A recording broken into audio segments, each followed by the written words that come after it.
Jadi kalau hukum fikih tidak ada syarat suami harus pamit sama istrinya, itu nggak ada. Tetapi tentu suami harus berakal ya. Poligami saudaraku adalah bab tertinggi dalam masalah pernikahan. Sama dengan sholat itu istikharah dan sholat tahajud. Kalau ada teman antum punya masalah, dia belum pernah sholat duha, belum pernah sholat sunnah rawatib, lalu antum bilang tahajud aja, nggak bakalan dikerjain sama dia. Karena itu bab tertinggi di bab sholat. Sama di nikah, bab nikah itu adalah tertingginya poligami.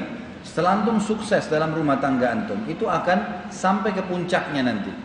Puncaknya, bagaimana seseorang bisa memberikan fatwa, mempraktekkan ilmunya, sementara dia sendiri belum sampai pada tingkat mufti misalnya. Harus difahami. Jadi jangan antum faham sebagai laki-laki, oh ini karena poligami Allah perintahkan saya bisa lakukan kapan saja saya mau. Bukan begitu permasalahannya. Jadi usahakan antum membangun poligami, memang poligami sehat. Jadi pada saat saya menikah lagi, rumah tangga saya yang sebelumnya aman. Kalau memang antum nikah lagi terus ini mau rusak nggak rusak terserah, berarti antum bukan niat poligami itu. Niatnya berarti bukan poligami karena antum maunya cuma hawa nafsu. Ya yang penting saya bisa nikah lagi lah. Dan ini biasanya hanya karena pujian sosial ya. Karena hanya menganggap oh nanti saya dianggap hebat, punya 2 orang istri, punya 3, punya 4. Ini bukan ajang untuk berbangga-bangga teman-teman. Makin ditambah oleh Allah fasilitas itu, siapa yang makin merendah maka makin dijaga oleh Allah. Tidak ada orang berpoligami kemudian dia berbangga-bangga lalu sukses, demi Allah gagal. Anda cuma bangga nih, Anda punya harem 2, Anda punya harem 3, gagal tuh. Pasti berantakan. Tapi kalau dia berumah tangga memang dia berhasil merangkul istrinya, memberikan yang terbaik, mendidiknya dengan baik, lalu kemudian dia merangkul istri tersebut untuk sama-sama menerapkan poligami, itu berjalan. Dan antum sambil berdoa kepada Allah, insya Allah bisa. Maka sehat tuh. Jadi mereka terjalin ukhuwah satu sama yang lain. Terus begitu sampai membangun rumah tangga yang keempat, itu memang bisa gitu kan? Jadi harus dibangun dengan cara sehat. Antum kalau punya satu perusahaan belum baik administrasinya, antum buka cabang lagi, itu tambah bikin pusing gitu kan? Pasti tambah pusing antum. Jangan antum pikir oh iya yang penting saya punya istri lagi yang baru. Enggak. Ingat, dalam agama kita diberikan gambaran bahwasanya dunia ini cuma kemasan sama kiasan, tapi ada satu tujuan yang sama. Saya sudah kasih gambaran semalam waktu kita bahas masalah mutiara, musibah dan cobaan ya. Orang kalau makan di daun pisang dengan orang makan di piring emas, kemasan dunianya yang berbeda. Tapi tujuannya sama, makan, gitu kan? Sama. Orang minum menghilangkan haus, dingin atau tidak dingin, sirup atau air putih, sebenarnya sama saja cairan. Tujuannya ingin menghilangkan haus, gitu kan? Dan kita pada saat makan, kita ngambil potongan nasi, potongan sambal, sedikit ayam, nasi diremas-remas misalnya, kita masih bisa lihat tuh mana ayam, mana sambal, mana nasi. Tapi begitu masuk ke lidah kita mungkin masih bisa dirasa. Masuk ke tenggorokan sedikit sudah nggak tahu mana ayam, mana sambal, mana bisa dibedain. Udah masuk teratur di tubuh kita sendiri. Ini sebuah ruang lingkup yang saya bahasakan kemasan dunia. Sama dengan pasangan hidup teman-teman.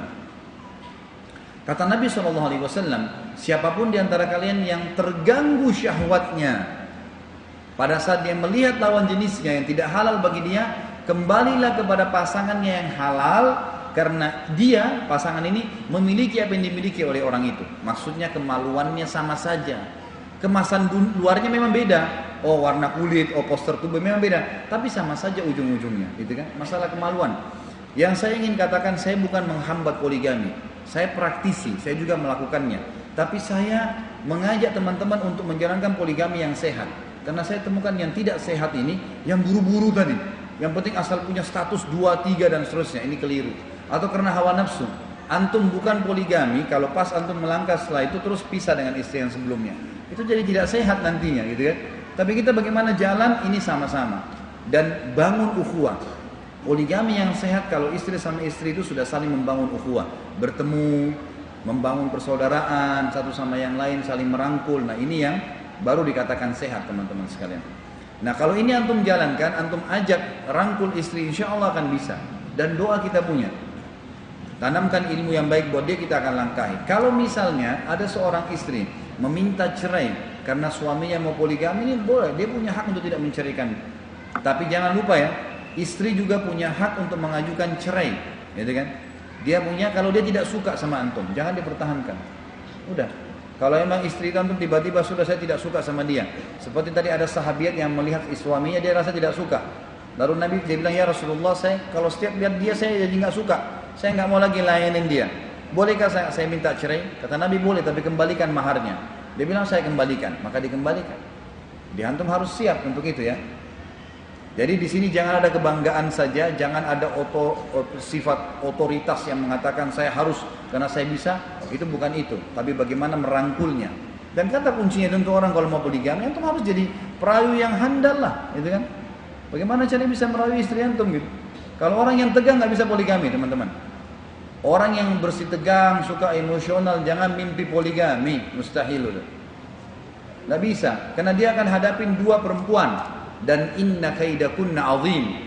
Perempuan itu tanda kutip ya, ibu-ibu jangan tersinggung nih.